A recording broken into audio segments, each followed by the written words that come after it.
In this lecture we will discuss about the construction of non-redundant datasets. Why do we need non-redundant datasets?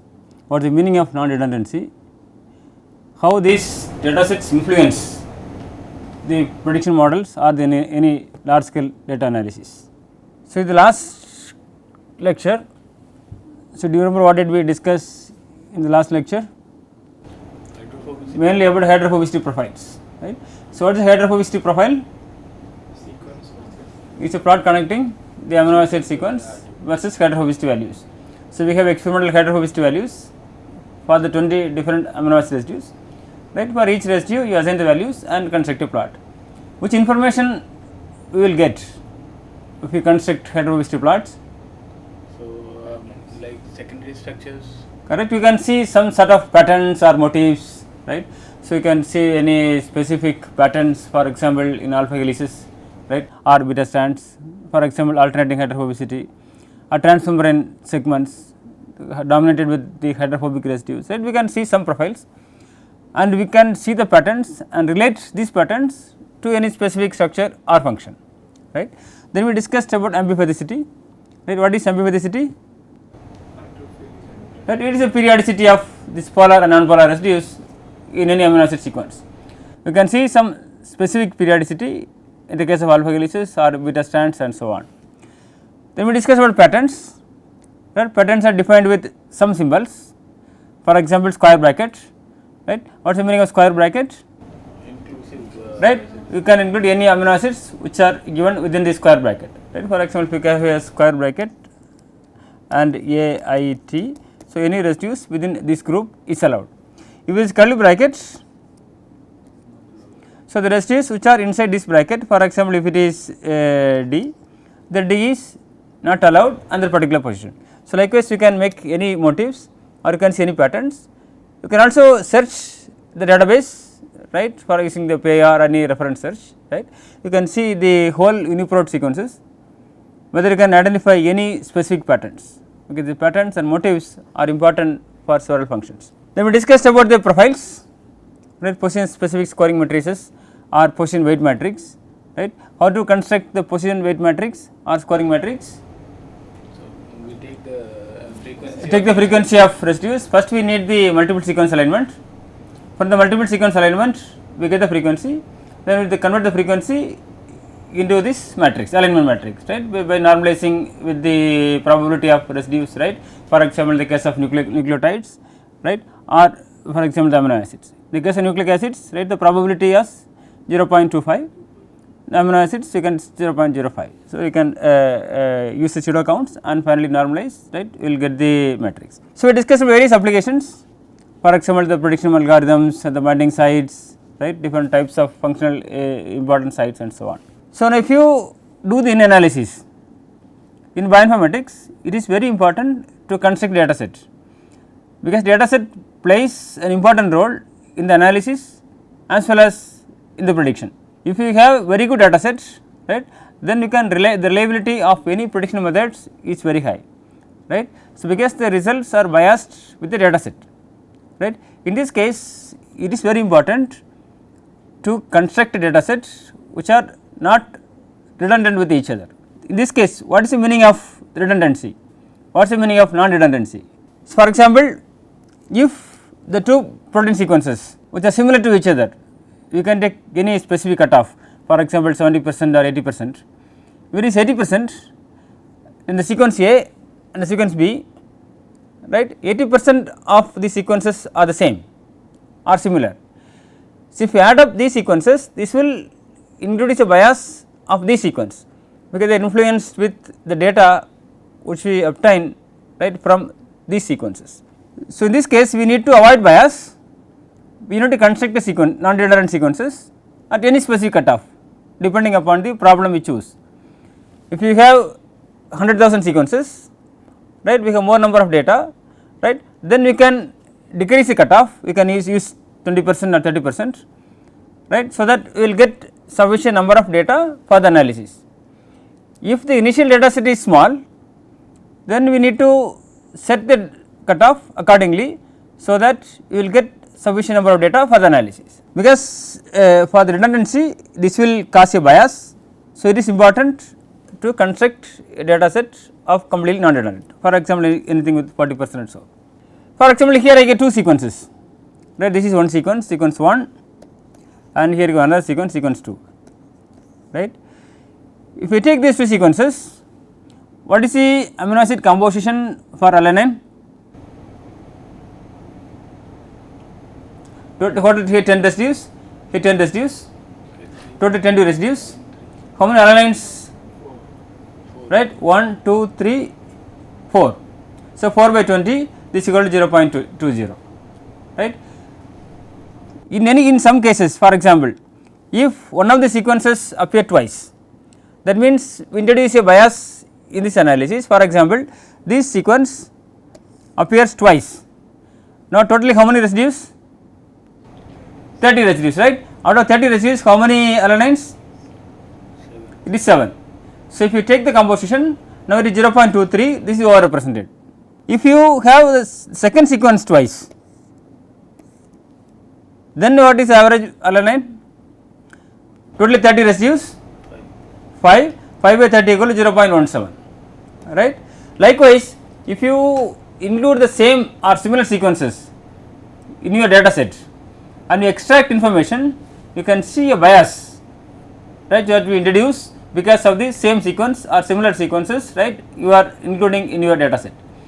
Hence, it is very important to construct data sets for any analysis which are non redundant with each other. So, how to get this non redundancy, how to construct non redundant sequences. So, in Bio-Informatics there are various approaches, right. I will explain this one of two important approaches, and several software available to construct non redundant data sets. One of the most popular software, that is called CDHeat.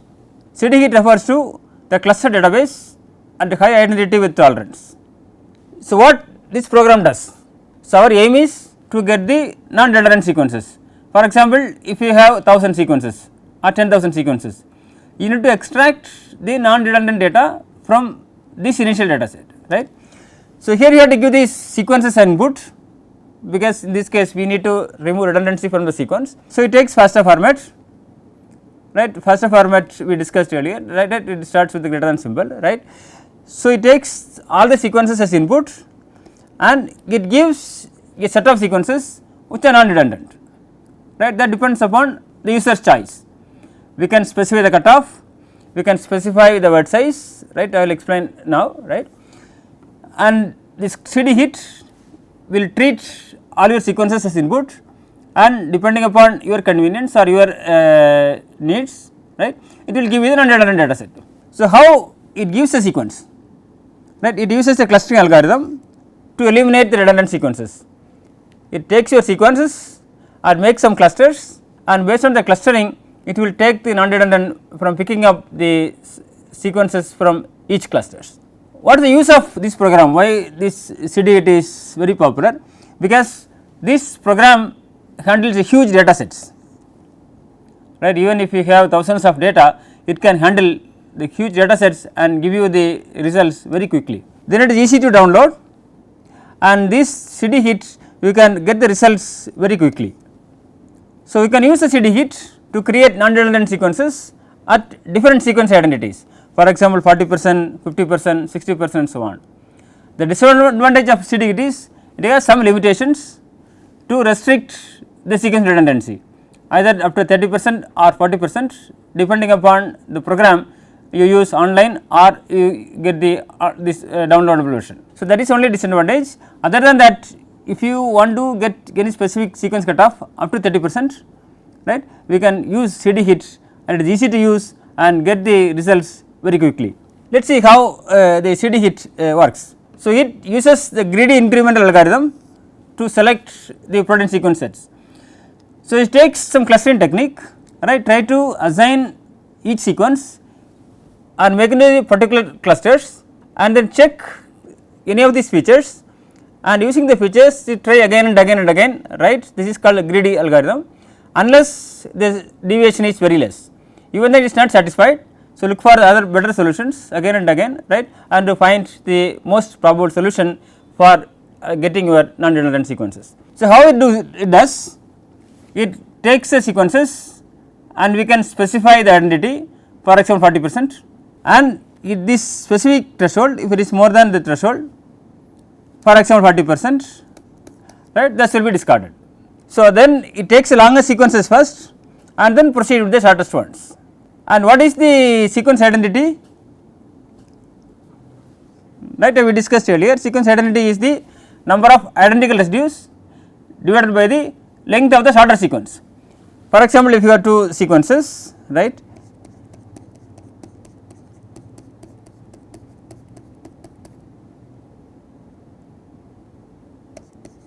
this is sequence 1, then sequence 2,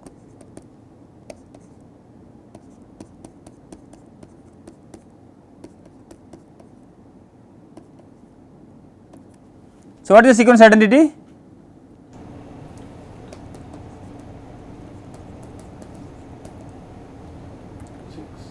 Right, this is same 2, 3, 4, 5, 6, 6 by 10, this is equal to 60%. If the two sequences which are more than a particular threshold, for example 40%, right, will you consider both or will you consider only one? Only one, right, because it is more than 40%, so do not keep both, so they keep one and discard other one, right, this is how it works. So, if you take the explicit algorithm alignment, so which algorithm we use for sequence alignment? BLAST, right. So, BLAST is widely used. If you have several sequences, for example thousands of sequences, if you want to make the sequence alignment, complete sequence alignment, it is very time consuming, right, it takes a lot of time to make the alignment and find these identities or not. So, this implements an algorithm without aligning the complete sequences. So, it takes a specific set or specific subset and then see whether you can find any subset of residues which are same between two sequences. For example, if two sequences A and B, they are considered to be 90% sequence identity, there is at least one peptides, right, at least of 8 residues like decapeptides or 10 residues which are available both in query and the database. If you look into these two sequences which are identical or similar or the high identity, then you can see long stretch of residues which are similar to each other. For example, 100 residues and the identity is 90%. How many residues are same? 90 residues are same. In this case, if you look in the sequence, at least some segments, if you see the large stretch of residues which are the same, based on that assumption, they try to use only decapeptides, also the different lengths, and see whether any segments, right, which are same in both the sequences. Then do not have to do the complete alignment, look for the stretch of residues. If they are same, then they assume that they are 90% identity. See, this is because of the reason why, because it is highly redundant, there should be some stretches which are the same among different sequences. Then with the different sequence identities, for example 85% or 80% or 75%, they try to reduce the length, for example 4 residues or 5 residues like pentapeptides, right, or tetrapeptides or tripeptides, and they also set more number of segments. For example, if you take pentapeptides, there will be, they treat that maybe for example 5 or 6 pentapeptides, minimum 5 pentapeptides, the same, then you can say that these two sequences which are have the identity of about 85%. And the second aspect is when they reduce the word size, then the efficiency decreases, right. Why? Because if you have the dipeptides or tripeptides, there is a possibility of several peptides, but they are not similar. Even then you can see several tripeptides or dipeptides, they are similar to each other, the possibility is very high. Even if you restrict the number of times, right, you can see the dipeptide tripeptides. So, they started with the longer segments and they reduce the segments and they increase the number of segments to identify the residues which are similar or redundant with each other. So, there is a word size and another one is the number of same words, right, to identify the sequence identity. There are two conditions, one is the word size and the second one the number of same words, how many times the same words appear different at different locations. So, how the CDHeat works, right. It uses the clustering techniques, right. So, one of the popular techniques that is called the kmeans clustering. How the kmeans clustering works? It is a method of cluster analysis which aims to partition n observations, right. For example, you have n sequences, right, n observations into limited number of clusters. For example, here k clusters, say 5 clusters or 10 clusters, in which each observation belongs to the cluster with the nearest mean, right, because there should be within this nearest mean. For example, if we have n observations like x1, x2, x2 up to xn, right, the k-means clustering, right, tries to put these n observations into k sets like different sets, so that it minimize the within cluster sum of squares, right. If you see the within the clusters, right, you can see the mean and any new sequence, right, the distance between these two features, right, they should make its minimum. So, you take any clusters, all the representative sequences within the clusters, right, there should be the minimum, fine. So, here I show an example. Here they like to have 3 different clusters, right. For any sequence they try to find out the most probable cluster, and then once it is find with one cluster, then they reorganize, change the values, then again assign the other residues, so that for each cluster the value should be minimum. So, finally, you can see here is one cluster, here this another cluster, and put the third cluster. So, here I show one animation. So, here we have n data, n observations. So, we need to decide how many clusters you want to form. In this figure, right, how many clusters are desired? 5, right. Here k equal to 5, right, 5 clusters. So, first randomly they put into 5 clusters and try to see the average values for these 5 clusters and try to rearrange themselves, so that you can see for any specific clusters the mean value that is should be the minimum within that particular cluster. So, you can see a cluster here and you can see the cluster here, right. So, there will see 5 different clusters, right. We can see the different iterations, right, how these points moves. You can see the 5 stars, right, move everything together, and when we converge, you can see the clusters are very restricted, right, the deviation is very restricted. So, they can form any particular clusters. Then we take the representatives from each clusters, right, so that you can form any non-dependent data, right, in sequences or any data. So, what are the various features? How to get these sequences in a particular cluster? There are several ways, there are several features you can think of to cluster these sequences. So, one is a Hamming distance, right, based on the composition. For example, if you deal with sequences, we discuss with various features, right. What are the various features we discussed for the amino acid sequences? Occurrence, composition, pair preference, molecular weight, hydrophobicity.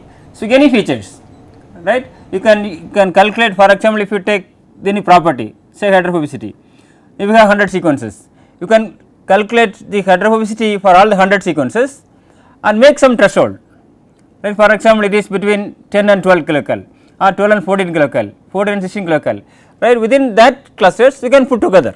So, how many sequences do you require? So, you can put these different clusters, right, and then see what is the average values. Then if you add or remove anything, so how this value changes, and if it is standardized, then you can get the representatives from each clusters.